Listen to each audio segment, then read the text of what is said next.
Nope. Yep. Nope. Yep. Hey everybody, welcome to another episode of DFV. I am Black Cinephile. I am Brad. There's that guy Brad in his one-room apartment that he's still sprucing up. I got a window now though. That's pretty neat. He got a window. You know, things are looking up for him. Things are looking up. I found an escape route. Found an escape route. That's hilarious. I can get out of the room eventually. What you got planned for the 4th, man? Just barbecue with the family. Nothing too extreme. 4th of July is kind of just that's all it is, barbecue. I don't hear anybody ever have like extravagant plans. Fireworks. No. And you don't see you're not used to seeing fireworks on the 4th? Not since I've become an adult. I remember as a kid going to the park and everything like that, but ever since I turned this magical number of 13, fireworks are kind of just one of those things that you happen to hear on the 4th of July. You don't go to see them. Man, listen, man. Some adults really hate it, man, because I know there was a day after the 4th where I think my mom, I think she was taking me to school or something was going on. And all you heard was a big pop early in the morning. My mom looked around. She had the most aggravated look on her face, like, damn kids. Like the 4th is over. See, I've been able to hear fireworks the last couple of days. Basically, as soon as it gets dark over here, people are lighting up fireworks. I have no idea what direction they're in. I haven't been able to see them. I've even gone outside to see if I could see where they're coming from. Mm-hmm. Nope, I can hear them though. Isn't that the worst? When you just hear a bunch of pops, pop, pops, you don't know where they're coming from? Yeah. At the very least, I know that I'm north enough from Detroit that it's not, fireworks or gunfire. Hey, man. Don't need to play that game. Hey, some nights you don't know the difference. You're like, okay, that sounded like a nice firework, or someone's going to need an ambulance. Oh, yeah. I remember being in Detroit for, New Year's Eve one time. It was like, pretty sure some of those are definitely not fireworks. Oh, man. Downtown Detroit during fireworks time. It's nice at first, but the minute you start hearing something that don't sound like a firework pop, okay, time to go. Yeah. Oh, man. That was the best and worst thing about Detroit fireworks. Like there were most pops that was like, oh, okay, that's a firework. And some pops you were like, all right, good, party's okay. over. That one was questionable. Oh, two and quick to say, yeah, that's not fireworks anymore. We got to move. Right. I'm going to see Minions tomorrow. Oh, you're gonna see, or is it Minions or is it a Despicable Me? Minions: The Rise of Gru. It's a Minions film. I never seen any of them before. My wife likes them, so we're going with her and some friends. I will say the Despicable Me movies are actually pretty good. If you've never seen them, I'm curious if you'd enjoy them as well. Now, is it good because of Steve Carell's Gru, or is it good because of the Minions and Gru and everything else? So in the Despicable Me movies, it's a heavy focus on Gru. Mm-hmm. So the Minions are kind of just these background characters that pop in, have a joke, and then they're off screen for, a good series of time. They only come in periodically throughout the movie. Okay. With the Minions movie, I didn't enjoy that one. That one was just complete, it got annoying seeing them on screen that long. It's like if you gave Jar Jar Binks his own movie. Right. But even then in the first Star Wars movie, he still had a little bit too much screen time. Even when he showed up in the one movie and he like smiled at the camera. And walked out I think that was Attack of the Clones, where he literally has that one moment where he just looks directly at the camera and smiles and nods. And so y'all thought I was going, huh? Yeah, it like zooms out on that scene, and then he's not in the rest of the movie. And I think that's toward the beginning too. Right. I don't know, man. It might be good. We'll see. It's just something fun. I'm curious how it is. We should do a Despicable Me episode at some point, one of the movies, because they are actually pretty good. Like Despicable Me versus Despicable Me 2. No, I mean like Despicable Me versus some other kind of like DreamWorks picture or something like that. Maybe we could try that out. Maybe Megamind, because they both deal with villains, right? That's another one I ain't never saw. I heard that one's good. All right, yeah, we could try it out. Dude, we got a special one today, man. We got a special one today that when I set it up, only one of these movies I had seen before, but the other one I hadn't. It just fits so well. Today we got LA Wasteland. That's the theme for today. And we have two films set in the city of angels, where things aren't really that angelic. We got. I mean, that's putting it very lightly for these two movies. It's putting it very lightly. We got To Live and Die in LA, William Friedkin's movie versus David Lynch's Mulholland Drive. Yeah, man, these movies. This is intense. I'm ready to just get into it. Oh, hey, yeah. You know what, man? I know we usually don't do this. Let's just break them off a little bit of chronological order. What do you think? That would put To Live and Die in LA first. It would, because that's from 1985. Yeah, I think I'm fine with that. We can do that. Okay. All right. You want to take this over? I can take this one over because I have a feeling you really want to take Mulholland Drive. See, you know me so well. So, go ahead, man. The story of To Live and Die in LA basically follows the chase between the police and the FBI against a group of people that are printing their own money and kind of giving it out to different gangs and kind of mafia around the LA area. So they're basically trying to find out who's creating this money, how they're doing it, where they're doing it, and how it's getting as spread out as it is between these different groups, because that means that there's somebody powerful behind it that could cause a lot of commotion and has a lot of ties to the underworld of LA. Meanwhile, we have the people that are printing money, and we kind of see that they are not as in control of the situation as the FBI appears to think they are, as they are having trouble even getting deals going with their money. Places or some of the gangs that they're working with are kind of just going, well, why don't you just print us more? You can print infinite. Just keep giving us money. And some of their men are even getting caught, by the police and by other groups that are trying to take them down to steal all their counterfeit money. So that is the breakdown of this movie. And I gotta say, this movie keeps tension high, and I absolutely love it. This was was this your first time too? This is my first time seeing this one. Man, let me tell you something, man. For an 80s film, this is terrifically paced. Oh, yeah. Terrifically paced, man. And the thing I love about this movie, and I'll put it on the same level like as Michael Mann's Heat, like it's a straightforward cop film. Like it's no bones, there is a little bit of complexity to the twists and turns, but it's just straightforward. This is balls to the wall action. Yeah, you're either following the people that are performing the illegal activities or you're following the FBI. There's no outside third party story that gets intertwined. You're always following somebody from one of those groups. And whether you're following them doing it legally when it comes to FBI or illegally, or if you see like the money printing group in control or completely not in control.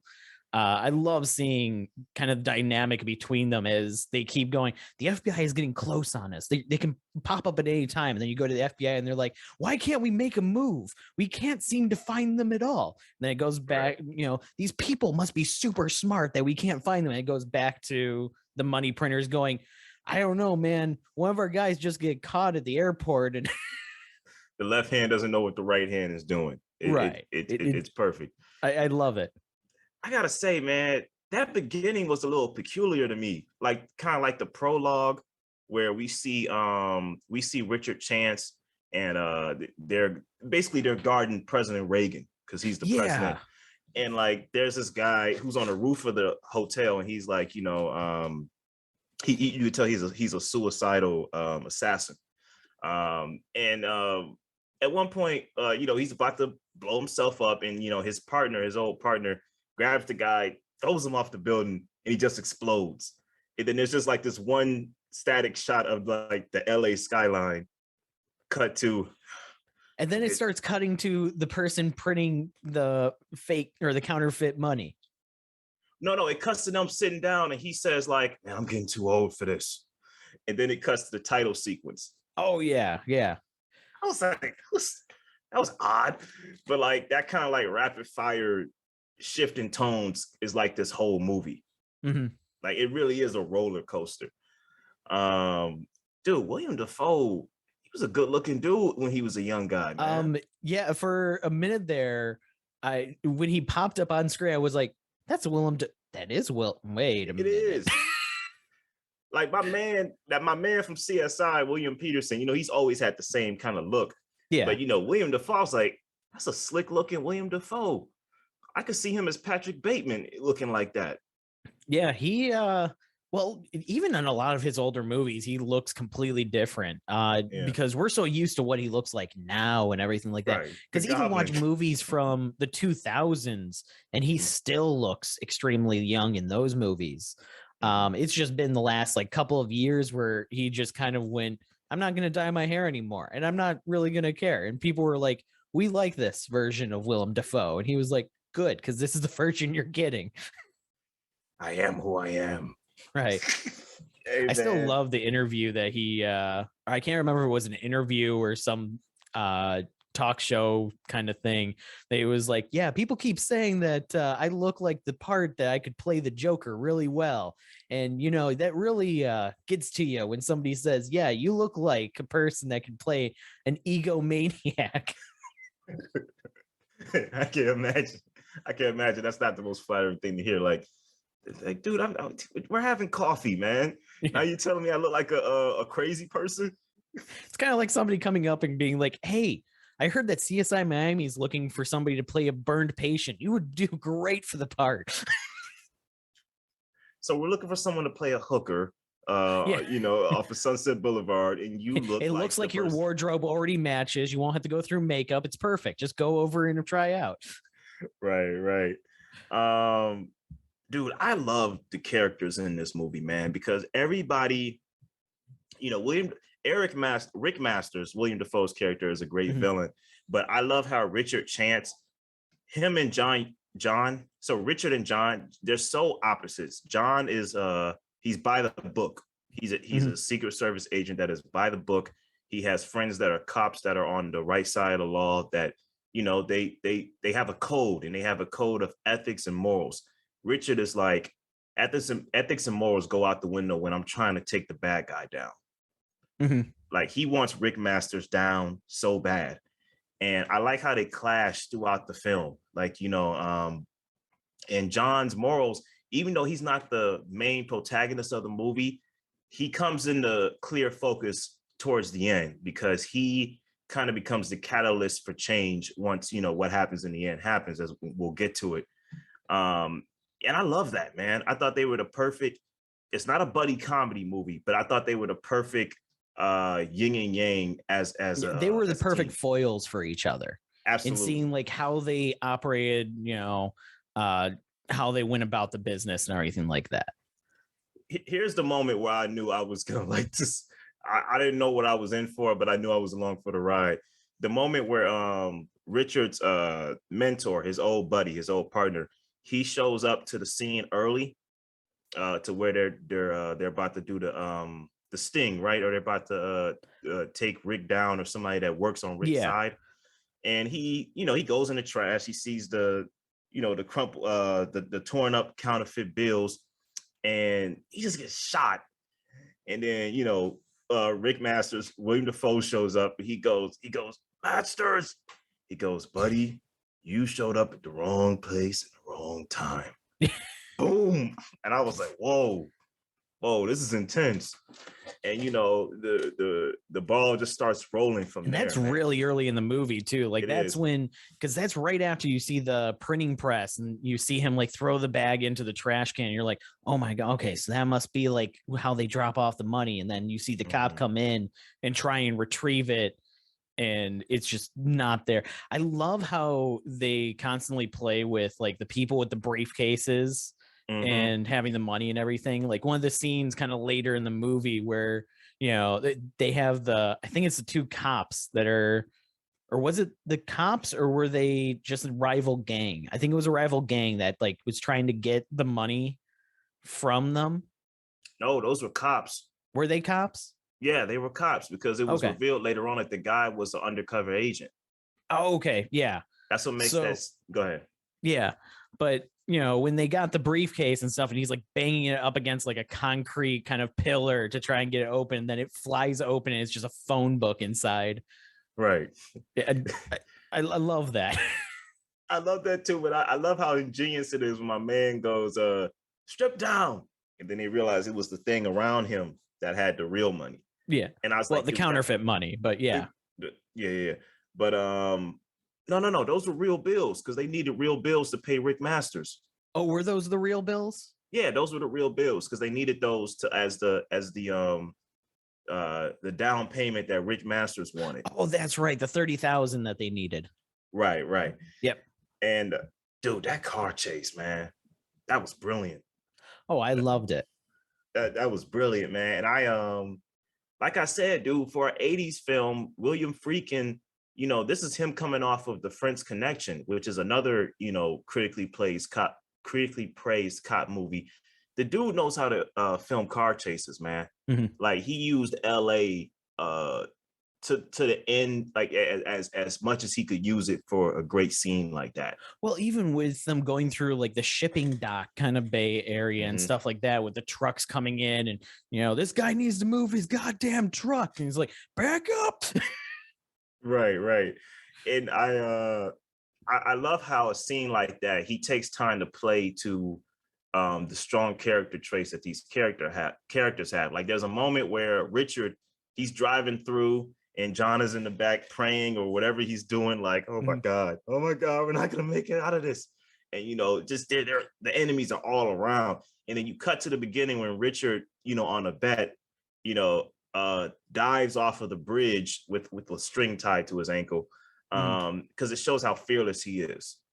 You know, so in a moment like that, he taps into his fearless, crazy side and manages to get out of it, you know, driving in by going on to oncoming traffic on an on-ramp to the highway. Yes. And I love how the film, even in its moment of insanity, takes a moment to go, okay, you know how crazy this character is? Now watch him do something crazier. Right. Can you imagine driving on the oncoming traffic in LA? That could you imagine just being on any highway and just seeing a car coming at you? Yeah.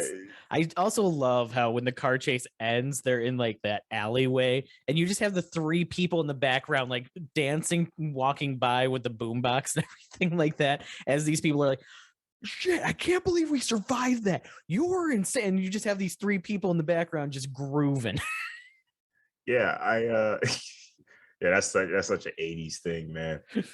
Dude, I love the reveal, like that we just touched on it and talked about it, but I love the reveal in the kind of like the Secret Service conference room where they're like, okay, announcement, we have a undercover agent of ours that was abducted and killed, and you know, we're looking for two people who have black and brown hair. And you just see William Peterson's character, you know, like if you look at that guy with the meme with the vein coming out of his face, the sweating thing. Yeah, right. He's just sitting there looking all nervous, and I'm like, please show a scene of them looking at each other nervously, but they didn't show that. But you just see John sitting there just devastated, and Richard's like, everything's fine.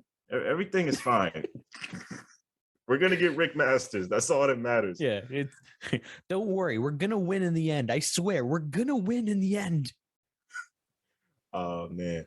And I love how, now this kind of leads to a slight criticism of mine towards the end, But I like how there's a scene where John is talking to a lawyer that happens to represent their uh pursued enemy, you know, Mhm. Rick Masters, and he goes, listen, man, with what you're telling me, uh I would I would rat out your partner, and you do 1 to 5 years, 1 year tops in prison, and you can get away from this scot free.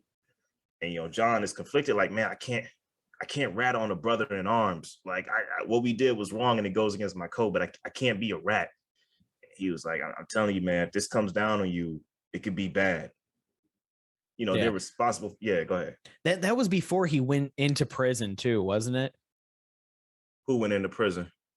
Before the one guy went into the prison to, where he was about to get like shanked and everything like that. No, no, no, no, no. This was later on in the film after the What's it? car chase. Oh, okay, yeah. Yeah, because he talks with a lawyer, like the good cop, the good Mhm. Secret Service agent. He talks with a lawyer, like, what am I gonna do here? Like, we're responsible for one of our agents going down. He's like, you got to rat on your partner. Like, that's the only way you're gonna get out of this. But you're right, man. You just brought me to a brilliant point, dude. I love John Turturro in this movie. Oh yeah. I love how when they finally get him out of prison, you know, to serve as he's kind of like he's a lead to Rick Masters, right? That's the reason he wants to get him out Yeah, of he prison. was one of the people that was close to Rick Masters. Mhm. So he happened to be caught at the airport using the fake bills, which I love how they found out it was a fake bill because the agent just went up. I just need to see the money that that man just used, and he just takes an Right. eraser to it. Oh man, oh that's a funny scene, dude. When they get in the bathroom, Yeah. and it's him pointing a gun at John Turturro. A black police officer comes in. He goes, wait, what are you doing? He pointed the gun. He's like, I'm a Secret Service agent. One guy comes behind the black guy. Then there's another guy.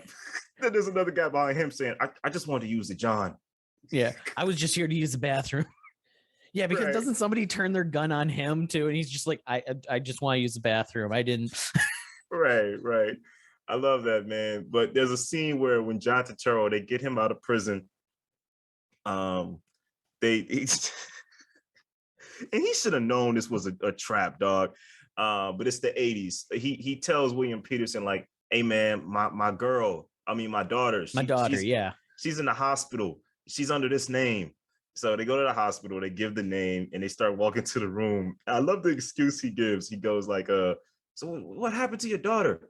Oh man, she's at the zoo, and this monkey. He just starts beating them up.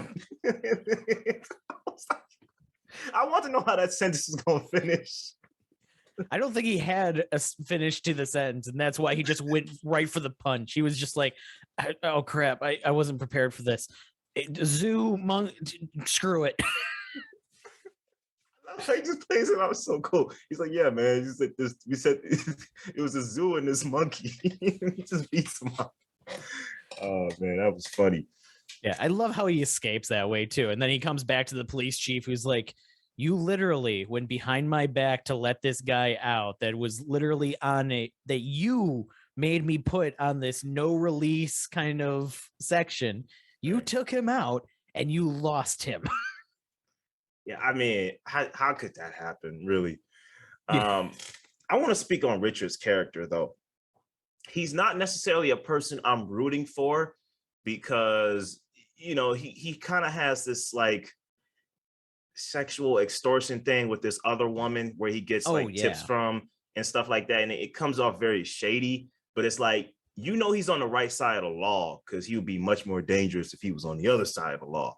But it's like, at what point does the end justify the means? You know what I'm saying? Like, Right. you want to see where this goes. He's a very crooked cop, but his heart is in like the right place in a weird way. Like he is trying to do things in the most lawful way. He's just getting there in a dirty fashion.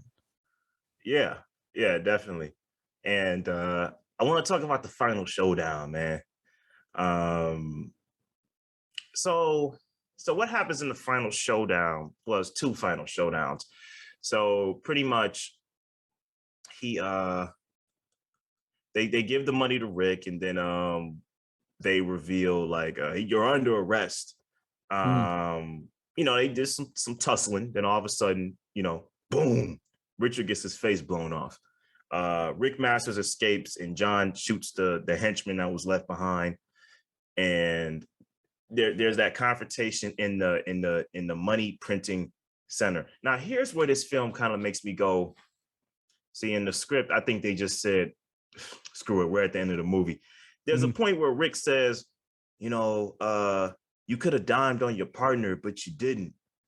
And I was like, "Wait a minute. So this whole time he knew they were cops, and he still did the deal with them?" Yeah, it doesn't make sense because his entire thing is trying to evade the FBI, and then all of a sudden it's like, oh, you knew that was actually, well, wait, why were you doing all that? It starts to play this weird game of like backwards 4D chess where you're like, no, you weren't even in control a little bit. You seem to have even thought you were in even more control than you were. Yeah, because it's like I look at that scene and I'm like, because at one point I was like, okay, he was trying to test if they were crooked cops that he could get information out of. But I'm like, even that doesn't make sense because you're trying to stay away. Like you said, he's trying to stay away from the cops. And I'm like, yeah, even if they were crooked cops, at the same time, he has a hard enough time like getting gangs and people to kind of keep abiding by him as somebody that's printing money and everything. There's no way he would be able to get cops on the same payroll, especially because the cops can't use the money. They've even said and everything like that they couldn't use any of the money.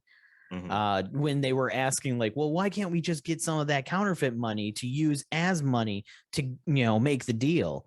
And it was like, we can't do that. We have to use real bills, and we can't get real bills past like 10,000. Right. And I think they would kind of recognize the counterfeit money too. Like that really wouldn't be a smart idea. Right. Yeah. But anyway, I think Rick's demise is so poetic because he basically dies in the warehouse of counterfeit money. He burns to death, like he's on fire. I thought that was pretty poetic for him to die that way. Right. Yeah. So what you think about? So here's the thing I love about John. John starts off as a straight shooter, a do-gooder. He's like, look, man, I believe in doing good to take down bad. I don't believe in doing bad to take down bad. But by the end of this film, you just see a total 360 where he's gone off the deep end. I think that this case breaks him because everything keeps going wrong constantly to the point that they had a suspect, they lost an undercover cop, they lost everything, literally everything. So he has no reason to keep trying to be good at the end because the other team is just playing so dirty and is getting so far ahead of them that he has to do something to catch up. And I do like how you kind of see that his character development go a little bit as he reaches that breaking point of going, no, whatever it takes now. I don't care what it is, whatever it takes, to the point that he's breaking the law himself in order to try and do things. Yeah, man. Yeah. And I love how, he tells Ruth, she's about to get out of town because she's like, it's getting too deep for me. There's dead agents. I haven't seen Richard in a while. I need to get out of here. I like how he tells her like, hey, you work for me now. You're not going anywhere. And like I said, the way this movie starts off peculiar, it ends peculiar because it ends with her staring at him, and then you get a cut to Richard, with his shirt off, laying against the window, and then I think at some point he drives up. It might be a flashback, and then all of a sudden it's the end. I think that was a flashback.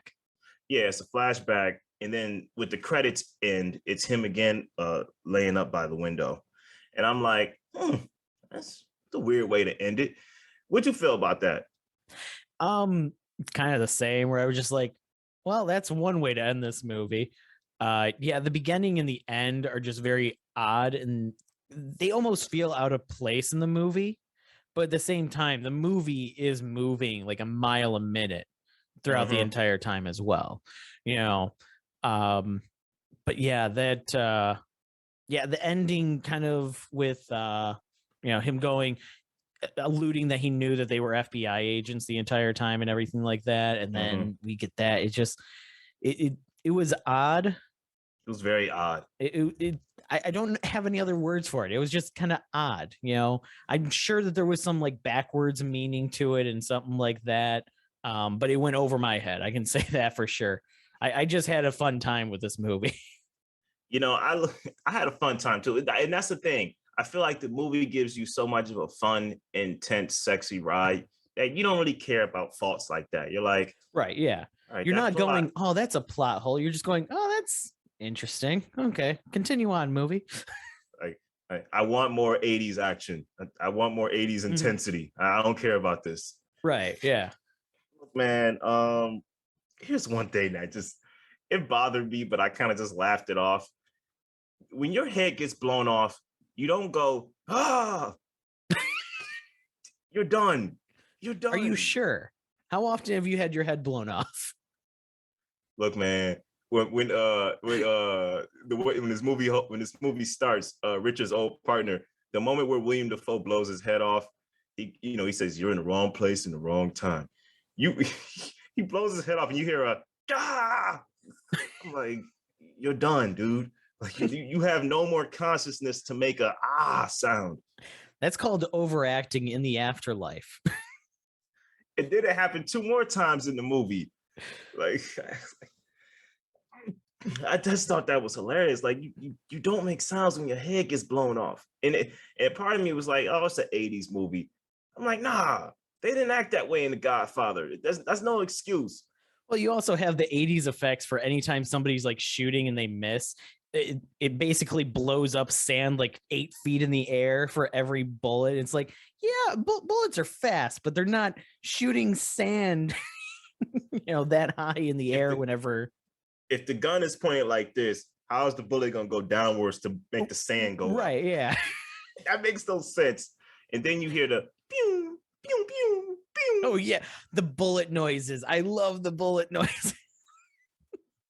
Yeah, man. It's 80s action movie like special effects and like acting and everything like that for those kind of deaths and everything. The people that they start falling before the blood starts, the blood packet goes off and stuff like that, and they're like, we only had 1 take, we got to roll with it. We ruined the shirt, we don't have another blue shirt, so we got to roll with this take. Yeah, dude, overall great intensity, great action, great heroes, great villains. There is some problems with the plot and some special.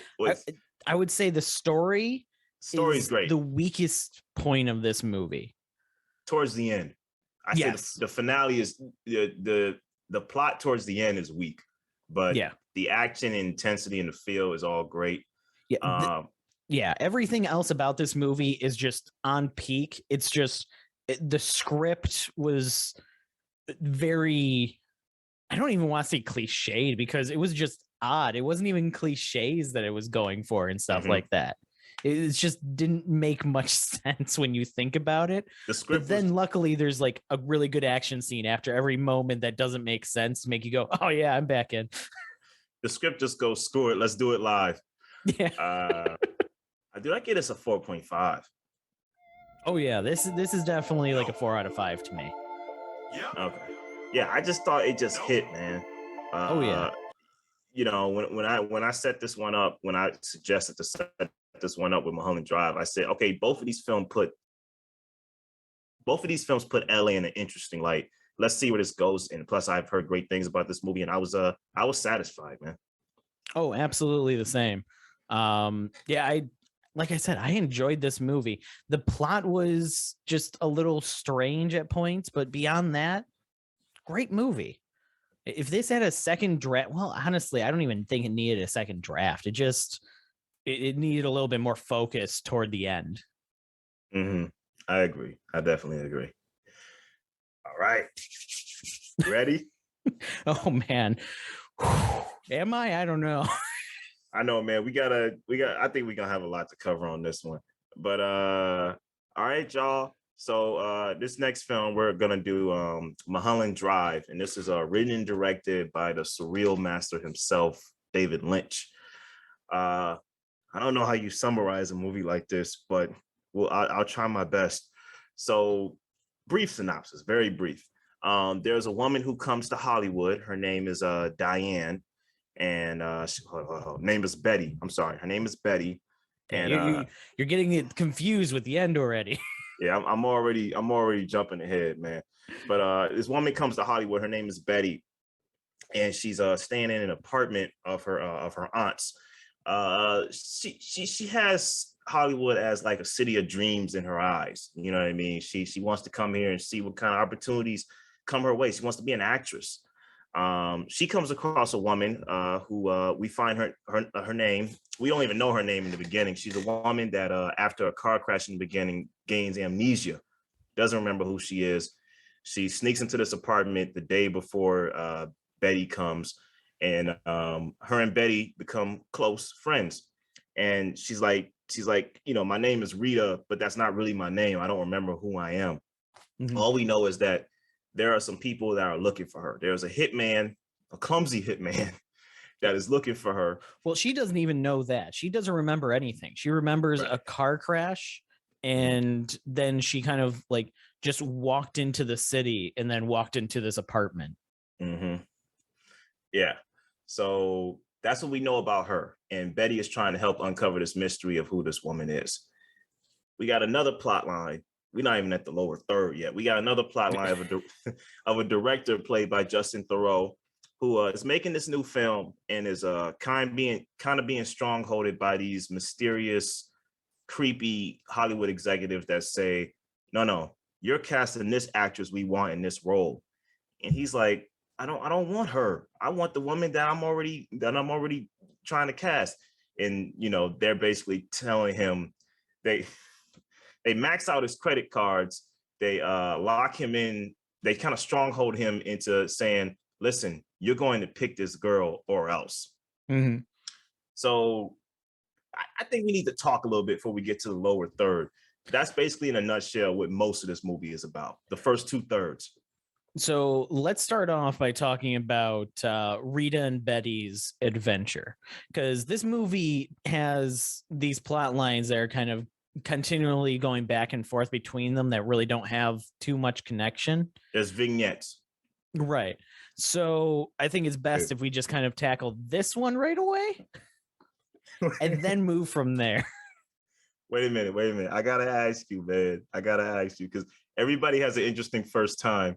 What did you think about the man behind Winky's scene? The man behind Winky? Are you talking about when he's talking about his nightmare? Right. I had no idea where it was going, and the way that the camera was like always panned a little bit, like that he was always nobody was ever center in that scene. So I was like, somebody's gonna show up and it's gonna be this weird moment and stuff like that, and that nothing happens, and then it just moves on. And I was like, okay, that's going to come back. It never comes back. There's no, I don't understand that scene. Someone did show up. There was a man behind the wall. Was there? You didn't see it? No. No, man. Listen, like they was in a restaurant. He was talking about the bad dream he had, right? Yeah. And then they went down and they walked down, and then the man popped up behind the wall. Oh, yes. Yeah, I remember that. Yeah. Is that all that was leading to? Right, yeah. Okay, yeah, I was still like waiting for that to like be something. That didn't creep you out when the man popped out? Oh, it did. It was kind of one of those things, but at the same time, I was like, no, that scene, there's got to be more to that scene. Oh wow, dude! I remember when I first saw this movie, that scene creeped me out because I was like, what the fuck is that?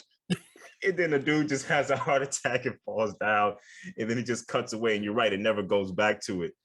And I was just like, what was that? That's kind of how this was my first David Lynch movie, dude. Mm-hmm. Like, this was a heck of a way to be introduced to him, because I was like, this is not what I expected this to be. This is weird, but I'm gonna stick with it and see what happens. It is very weird. In David Lynch style too. This is one of those movies that like people can't agree on what it means. And when David Lynch is asked, he just goes, I made a movie. And then he just walks Yeah, off. he never answers. He wants you to tell. He wants you to know what he wants you to figure out what it means for you. Right. But we gonna get into interpretations. Trust me, we got a lot to cover. But you said you wanted to cover Betty and Rita. Yeah, let's start off with Betty and Rita's adventure, which is basically you have Betty who is trying to become a actress in LA, and then Rita who has no idea who she is and anything, but in her purse she has a bunch of just random stacks of money. Like a couple, tens of thousands of dollars at the very least, just in her purse and everything. And they start off by going to a diner, which they see one of the people that works there is named Diane, and Rita's like, Diane, something. I can't remember what the last name was. Do you remember? Was it Selwyn? I forgot. I think it was Selwyn, but I could be wrong. Yeah. But they basically look up this person in the address book to be like, maybe that's who you are, and they call and it's not her voice. And they're like, you know what, we should go there. So they go to the house to find out that her and another neighbor swapped apartments. So you have this really weird interaction with this neighbor that's like, no, I'll join you. She has some stuff of mine still. And then it cuts to, or then she has a phone call. She has to go attend that. And she said she'll be over later. They go to the apartment where they're able to get in, and they find who they assume is Diane dead on the floor. Yeah. Decomposing. Rigor mortis. Yeah. Yeah, that's chilling. At that point, this movie just goes strange for their story, as Rita starts wearing a blonde wig in order to like disguise herself. And they start having a relationship with each other, and that's they a hot scene, dude. Yeah, that's a hot scene. And it didn't even go all the way. It was just hot. Right. Yeah. But then they go to like a 2 a.m. illusionist opera show thing. Club Silencio. Yeah, Club Silencio. Dude, I love how beautiful and strange that scene is, man. Like it is weird. Like you got this opera singer that comes out, Rebecca Del Rio. That's her real name. And she starts singing a Roy Orbison song called "Crying" in Spanish, and her voice is beautiful. Like it's a beautifully sung moment, and all of a sudden she just collapses, and you remember it's a recording. Yeah, it's still going even after she collapses, and it's like, right. Oh yeah, because everything you see is an illusion at this show. Nothing is real. Everything's an illusion.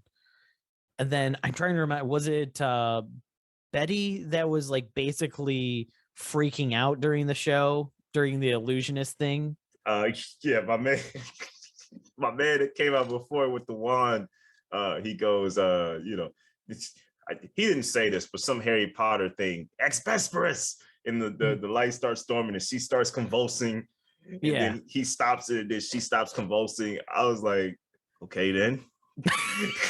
And then they just move forward, and then before we get into Justin Theroux's plot line, they go back home, and at some point, Rita goes into the bathroom, then comes out, and Betty's gone.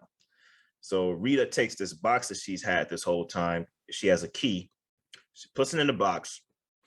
She finds out that Betty has a key that matches the box. And then she gets the key. That's when Betty disappears, and Rita kind of opens the box, and then she just faints.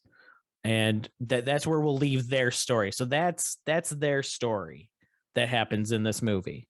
Well, no, the camera, she faints because I thought the camera goes into the box, comes out, and the box falls to the ground. And then reality starts to shift. I'm pretty sure she faints at the very least, because she screams and then you hear a thud and then we see the box drop. So I assume that she hit the floor, unless we're hearing the box drop twice or something. I think we just heard the box drop. You could be right, but I think we just heard the box drop. Okay. Okay. So, all right. Again, before we get to the last half, okay, Well, Justin. more like the last 30 minutes. Oh yeah. So like the final third of the movie, Yeah. pretty much. Oh man, before we move on, dude, you gotta love that sound design in the beginning, like right before the car crash. You know, we got the Rita in the first 2/3 of the movie. She's in the back of the car. She's like, "Hey, we don't stop here." And you got that juxtaposed with the fast kids on the car, and you're like, oh yeah, the people hanging out of the windows and everything. right. And Like I love how the sign design is in that scene. Like everything you hear the tense, like kind of like you know, like detective noir soundtrack when they're in a limo, but outside it's just like wee real fast. Like I love how it juxtaposes that and like kind of like it's jarring, but it's a good kind of jarring. I also like that it's like the least jump scary kind of car crash, Yeah. because it doesn't play with like, oh, here we got to put like a loud noise and a lot of like camera shake and stuff like that. It just has the car crash and it shows like what happened at the end with the cars being basically totaled and her walking away. There's nobody else alive there. Even when the police are there later, you kind of see that it's a dead zone for that car crash, but it wasn't jump scary like most movies would use that as a way to like put some, you know, jump into the movie. Mm-hmm. Definitely. All right. So Adam Kesher, the Hollywood big shot director. Yes. Dude, I love how funny this plot line is funny, even when it's not supposed to be. These guys. So look, there's a short man in a chair in a dark room, and he has this he has this microphone up to his mouth, and like this one guy behind him, just a little post-it, and he talks into the microphone to a guy that's behind a two-way mirror. Mm-hmm. And he gives the guy directions and stuff, and it's just very slow and mysterious, like, yes, we want her, but that means yes, that means that. And it's like, it's mysterious, but it's like, dude, this is weird. Yeah. Everything about his story is very weird, because even then the next scene with him is in the board meeting with like the Hollywood executives, and they're like, we want you to pick this girl, and when you see her you're going to say that's the girl. Do you understand? I don't want that girl. Do you understand? That's not the person I want. And then it's silent for a little bit, and then somebody comes in with like an espresso, and the person like starts drinking it, and then immediately like, spits it out into a napkin. He says, I swear to you, this is the best espresso we can find. We were told this is the best one. You know, there's nothing ever better and stuff like that. And then he just leaves. No, he doesn't leave. He just stands up mad, and then Dan Hadia's character starts screaming, "Ah!" Oh yeah. And he just gets intense, and you can see Justin Theroux just sitting there like, what the fuck is happening? Yeah, I just want to make a movie. I just want to make a movie. And basically, so they make their presence felt. Like, dude, I love the Billy Ray Cyrus scene, man. Oh God. My wife walked into that scene while I was watching the movie. She goes, Billy Ray Cyrus, what movie are you watching? I like how he's just sitting on the bed next to his wife, and he's like, just pretend you didn't see this. It'll work better that way. It'll work better that way. I like how she's pissed at him for walking in on her having an affair. Like this is his fault. Right. And then he starts pouring the paint on the jewelry. Yes. I'm like, listen, man, if you want to get on a woman's nerves, he did the best thing. I love how he does it so nonchalantly too. Like he just stares at them, and then he goes over, opens the drawer, takes a box out, and she's like, wait, that's my jewelry. And he just goes back to him, and he's just slowly walking through the house. He like opens a drawer and shakes his head, closes it. He goes into the garage, grabs the paint, comes back into the kitchen. And I love how second time around after Billy Ray kicks him out, the bad guy, one of their henchmen, comes, and I love how he's just so like nonchalant. Like his main mission is to find Adam. He's like, "This is Adam Kesher's house," and the wife comes out like, "He's gone. Get away from here!" And he's like, he says, "Where's Adam Kesher?" And she's like beating on him and stomping. He's like throwing her off. And then he's just calling Adam Kesher. She's basically hanging on to him while he's just going, Adam Kesher. Right. And then Billy Ray comes out and says, "You must not have heard her." And he starts pushing him. He knocks on Billy Ray. And then he punches her. One punch. Yeah. And then, well, yeah, she's like trying to strangle him, and he just, bam, right over his head. Dude, there's some great humor in this movie, man. And I love how when Adam is at like a motel or something, again, a scene that's supposed to be creepy, but is hilarious at the same time. Manager comes to the door, goes, "Yeah, these people, they're they're looking for you. I have to let you know they maxed out your credit cards." He's like, "Oh no, it's the bank called. They said that all your credit cards are maxed, but I paid you with cash." Yeah, I know. I'm just, they called me. They called me.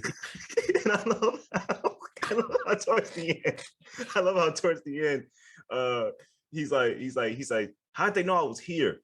He says, it's my duty to let you know that these people, they know you're here. They know you're here.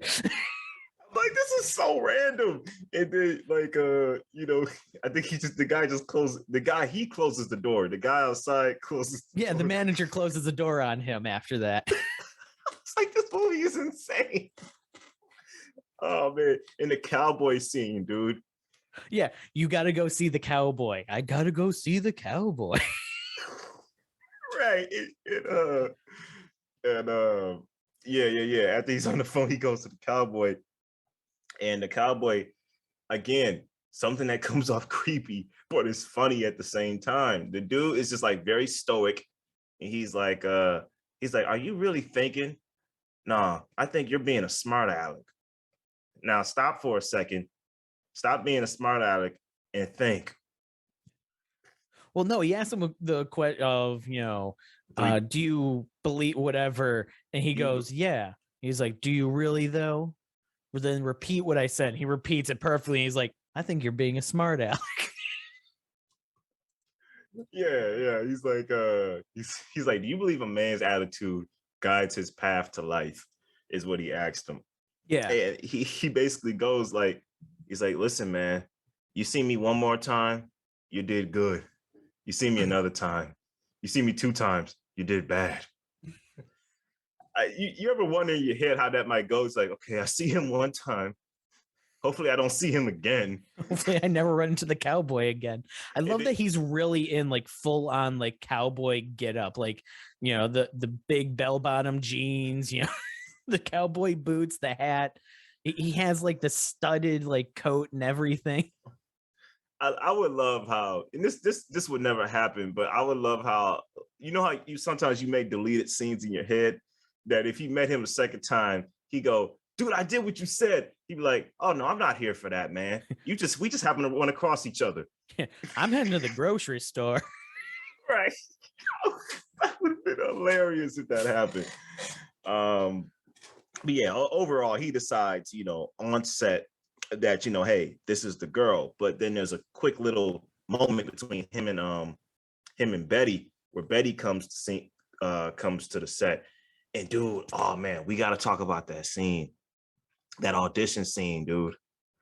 Like, yes. That's one of my favorite scenes ever, because the way the film sets it up is so genius. There's like levels to this film, dude. When she's table reading with Rita, it's hilarious because Rita is just straight up just reading the lines off the script. Also, it starts with her lines being like angry and stuff like that, and being like, "No, right. You have to leave. We've gone too far. This is getting weird. You have to leave. And then it cuts to Rita, and she's just standing there. And then she looks down at a script and starts reading it point blank. You're like, oh, they're reading lines for the part. At first, it's like this is happening for real kind of thing. Right, dude. Like I love how this film kind of messes with you in some scenes, because the way she's doing it in that scene, it's like, okay, she's coming off like an average actress. She's playing the part, and then she gets in the audition room and she just nails it, dude. Mm-hmm. Like she gives a terrific performance with her acting partner in the audition. And I love how, dude, I gotta say, Naomi Watts is brilliant in this film, man. Oh yeah. Like the level she goes as an actress in this film, from being this like naive, ready to take on the world, young actress in training, to this skilled actress in an audition that's able to pull out emotion, sexual, tense emotion in an audition, to this very, very heartbroken, disturbed woman in the last third of this movie. Like she nailed it in this movie, man. Oh yeah, she definitely. I mean, she's a great actress. It's not a surprise at all.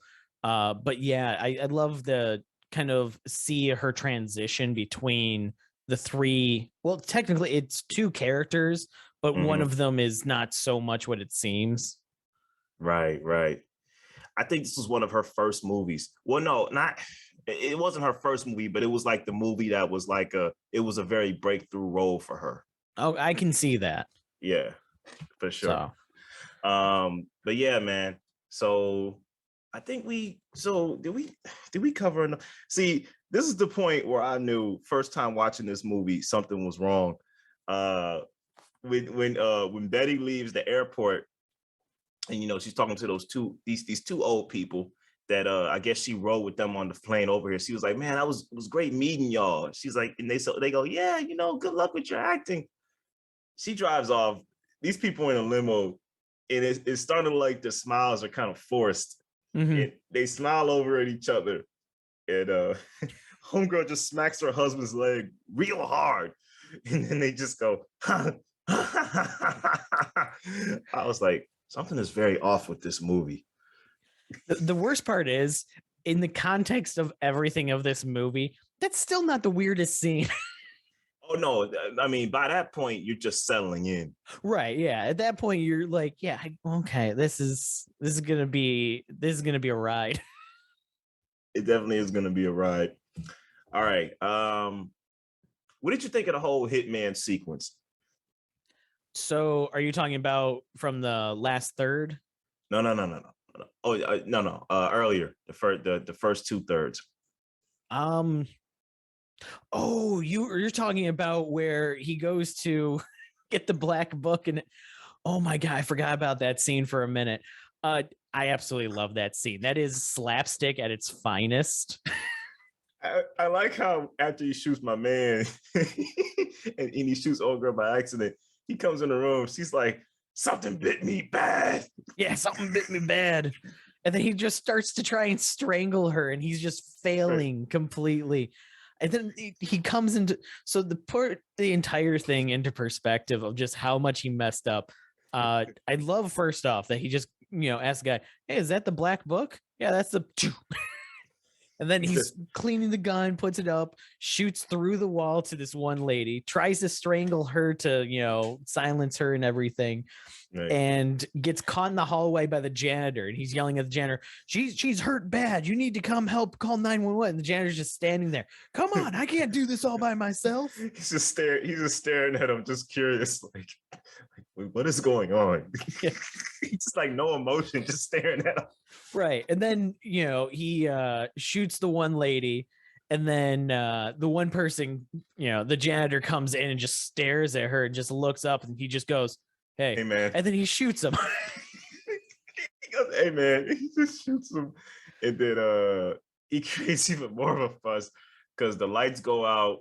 And then they come back on. Oh, no, he shoots the vacuum, which causes an electrical short. Right. Lights go off and they come back on. Then all the cars start honking. Yeah. He goes, oh, man. Yeah, the alarm's going off in the building and stuff like that. Yeah, I thought that was And then he just walks out the window. Right. It was great slapstick humor. Oh yeah, I love that scene. I completely forgot about that. Right. All right. So you ready to move on to the depressing side of this film? Yeah, the side of this film that starts to make things make a little bit more sense, but still at the same time not really. Right. Depending on how you look at it, but yeah. Right, yeah.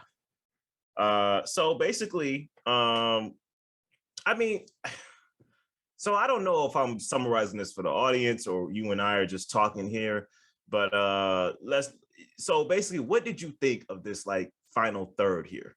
So let's start off. The final third, it is we have Betty and Rita come back into play. This takes place after it was Rita puts the key in the box, it drops everything, we go into the box, and then we come back to Betty waking up in the apartment they were at previously, where it was, who was it? What was her name at the end? Who? Betty's name at the end. It was Diane. That's it. So she wakes up as Diane, still looking like Betty though, and we find out that she is in a relationship with Rita, who is named Camila. Yeah, she's now Camila, who in the She's dream. now, Yeah, Camilla, who in the dream was the girl that was supposed to that the creepy exec guys wanted to be the actress in the movie. yes. So we find out that she's actually an actress and that she's about to get married to the one director from the previous part of the movie and everything, who he's still him. I don't think his name changed, did it? It's No, still Adam. I think he's still Adam. Yeah. Okay, so his name is still Adam in this part, but him and Camille are a couple and everything like that. And previously, Diane and Camille were a thing, but Camilla were a thing, but they kind of broke up. Yeah, and then it's kind of shown that we have who was Diane comes in and hires somebody to kill Camilla in order to take her out for, basically stealing her life and everything like that. Yeah. And it's the same hitman that we saw failing everything before. But he's more of a professional. But he's actually a professional now. Right. Yeah. So basically, we see that these roles are completely turned around and everything like that, and we see that she's the one that put out the hit, and it was her. And then it was strange because as you're watching it, you're like, I'm not understanding everything like that's going on. And I actually read a couple like different people's interpretations and everything like that, because at first I was like, okay, so this is at first I was thinking this was kind of like an alternate telling of the story, as kind of like the box opened up like a second world where everything was a little bit different, because at the same time we have Diane has the one person come in to finish taking her stuff from the previous story of going, oh, I have some stuff at her house still that I got to pick up, like dishes and everything. And then we see her come and do that in this part of the story. So it was like, okay, so this is kind of like an alternate telling of everything from a different perspective, maybe. And then it starts going around and it's like, okay, so that's not it. It's definitely an interpretation, and like this movie does have some great interpretations on the internet. One more than others that kind of makes the most sense. But like, I love how this second half of the film, man, like it's just it's like it takes you like a couple watches to get into like what really happened, but I love how it's structured so well in a non-linear way. Like it starts off with the blue key on the table, which means, hey, it got done. And we don't know what that means when we're first jumping into this new reality. We're like, why is Betty now this woman named Diane? You know what I'm saying? Yeah. And I love how when she's walking around the apartment, it jumps around to like different moments of their relationship, you know, to the point where it's like we realize that you know, Rita is now Camilla. Camilla and Diane are an item, and Camilla is now breaking up with Diane. And then we go forward, and I love how it all shows how cruel Camilla was to Diane. Like, you know, she's at the audition. No, she's on set, and Yeah. she specifically, when the director is trying to show his actor how to do the love scene, how to do a kissing scene with Camilla. Yep. Camilla says, "Oh, no. I want Diane to stay." When he tells the set to clear, he says, "Okay, fine. Your friend Diane can stay." And she makes sure Diane looks and sees them making out. You know what I mean? All that conjoined with inviting her to their engagement party and not even letting her know that they're getting engaged. Like it's sad. It is. It's basically we get to see that Diane / Betty, she wants to be an actress and everything like that. In this alternate take, it basically, I think a dream sequence is the most kind of popular theory that people have. The popular theory is that the first 2/3 is her dream sequence. Yes. And what my man said in Club Silencio, like, listen, man, this is an illusion. Like, it's her illusion of what life could have been, you know, which is why it affected her so hard and everything like that. And there's so many like little nuggets. They weren't things that I caught on the first viewing, obviously, but things that other people have pointed out that I was reading up on, like the Blue Key's appearance and stuff like that. Even the way that, so at the end, obviously, she ends up dying. She kills herself. Right. And she sees like the ghosts of, I can't remember who they were. I think they were supposed to be her aunt, like her real aunt, like that. That her aunt Ruth that died, that left her some money, and maybe her uncle. I think that's what they were supposed to be. And like, so she like saw the ghosts of them, and then she kills herself, and her body falls in the same way that they find Diane's body in the apartment in the previous part of the movie. So there's a lot of kind of like parallels between them and everything like that. But yeah, it's a strange kind of psychological movie. It is, dude. It is, man. And I wasn't hip to this movie when it first dropped. But I've read stories on how when this movie dropped, people were like, this was a great comeback film for Lynch, because he had did some work that was like well regarded, but some kind of trashed. Like, he had did a prequel film for Twin Peaks that a lot of people didn't like. I like it today, but I could see how it may be drawing to some folks because it didn't have the same kind of quirky, campy feels to show. So a lot of people were turned off by it. And right, yeah. Mark Frost wasn't involved. So I could see how people were turned off by that movie. So at this point, you know, Lynch coming through with this movie on the eve of the 2000s. This was his comeback movie, and a lot of people loved it, man. And even to this day is regarded as one of the best movies ever made. But man, I want to say, dude, that last third, I've heard crazy interpretations that is the nightmare, and the first 2/3 is the dream. Like, or even like the last third is a nightmare, and the first 2/3 is kind of like a hyper reality. Like, that's a nightmare that maybe Betty has. You know, I've heard it like switch to and fro, but the thing is, the movie is like so interchangeable and flexible that to this day people bring up new theories. Yeah, I even saw one where it was like I'm trying to remember what the word is, but when you're between death and actually like having died and stuff, you're purgatory. She's basically stuck in purgatory, kind of going between these two realities, where she is basically just hurting the people around her over her own jealousy. Yeah.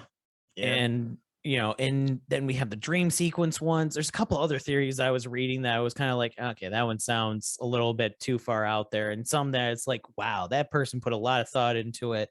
And I kind of hope that they're right because it makes a lot of sense. Yeah. Like, I like how things that show up that you didn't really have an explanation for kind of leads more credence to it by that final point. Like, you know, in the beginning when people are dancing and it just has like this weird like little like effect how you see like cutouts of people dancing in and around and all that. And then you have like it's almost like the iPod commercials. Yeah, in a way, yeah. And then you got her face showing up glowing white out of nowhere. I like how it kind of in lower third she goes like, yeah, I did this jitterbug. I used to do this jitterbug contest, and I just kind of came out here and figured I'd go for acting. It's like, oh, that's what that meant.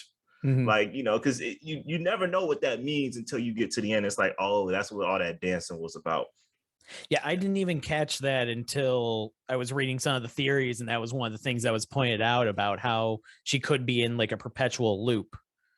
It is because of that and everything like that. And it's like, okay, some theories really good. Some are grasping at straws, but at the same time with this movie, even the ones that are grasping at straws, they kind of even point out little things that's like, I didn't recognize that. I didn't think of that.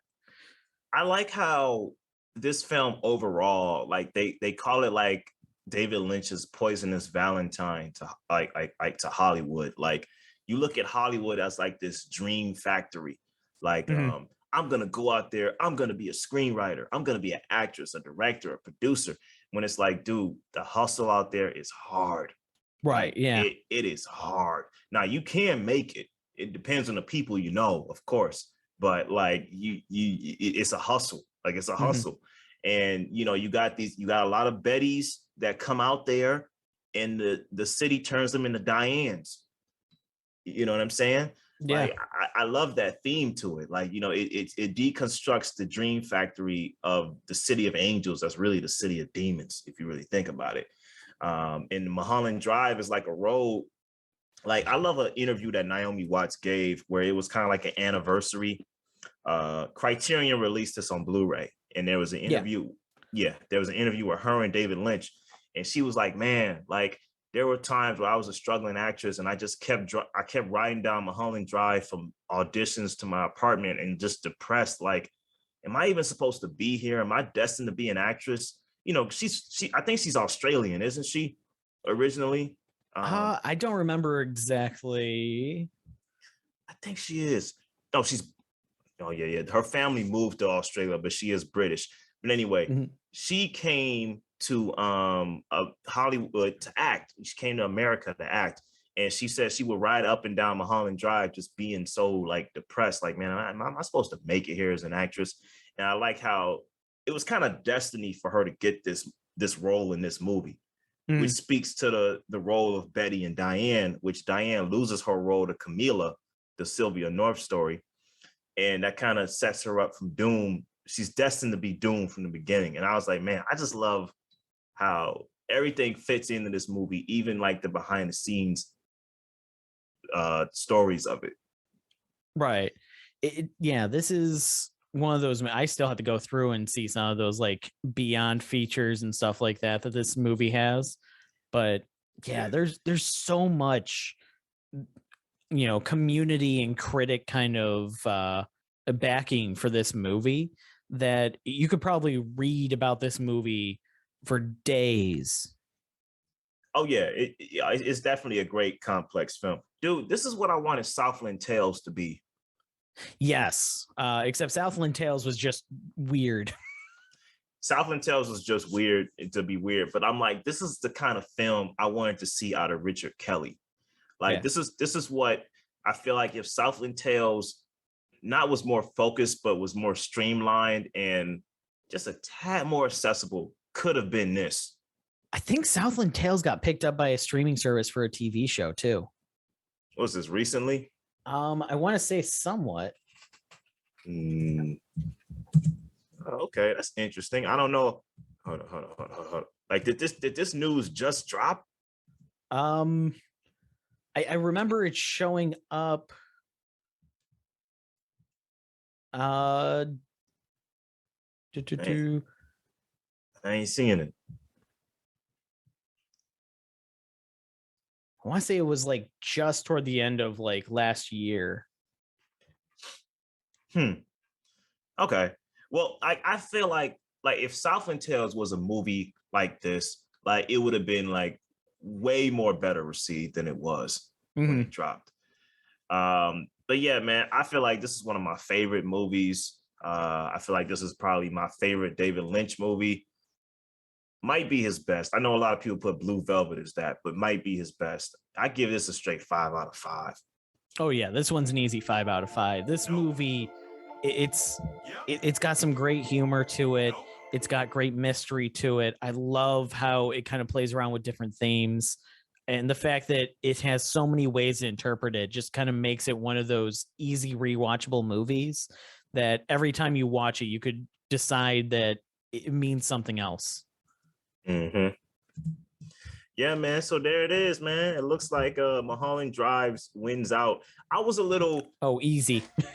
It is easy, but I was a little worried that this movie would kind of turn you off to the point where you're like, Anthony, this was great, but I didn't know what I watched. So I'm gonna just stick with Live and Die.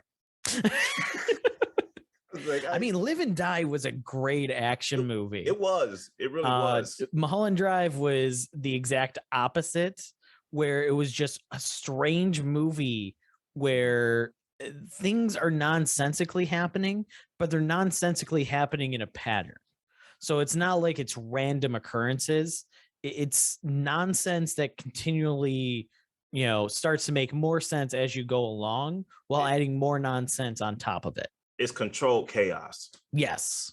Yeah, definitely so. But yeah.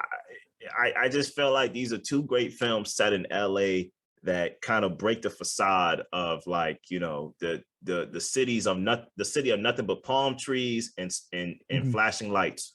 The city of opportunity. Right. This is the city of counterfeit money, failed actresses, depression, burning men, and an FBI just not doing a very good job at their job. Right. And studio executives that need the best of the line, top of the line espresso. Right. Yes. That's what LA is. And painted jewelry. Dude, I'm about to they're re-releasing David Lynch's film Lost Highway in theaters. I'm gonna try to check that out Thursday night at this independent theater near me. Yeah, it's called the Independent Picture House. So that's where they're showing it. I don't know. I'm excited. I haven't seen that movie in a while, and I'm interested to see what it looks like on the big screen. Yeah, I don't think I've seen any of his pictures on the big screen. Me neither. I think I almost saw Mulholland Drive at midnight, but I could not make it. It was back when Royal Oak Theater was still open. Oh yeah, I want to say they've done a couple showings of different like David Lynch kind of movies and stuff. I know they love to do Eraserhead. That's like his most popular midnight film to do. But I know they were showing this and I just could not make it. But yeah, man. Yeah, I can tell he's a trip to experience on the big screen, man. Oh yeah, I believe it. If there's a chance for me to see it, because I know the Royal Oak Theater is gone now. Rest in peace. But yeah, I definitely take a chance to see one of his movies on the big screen. All right, man. All right, I think that cuts it. I'm all set. What about you? I got nothing else to add. All right, y'all. It's been another great episode of DFV. Catch us on the next one. Like, share, and subscribe if you would please. Take it easy.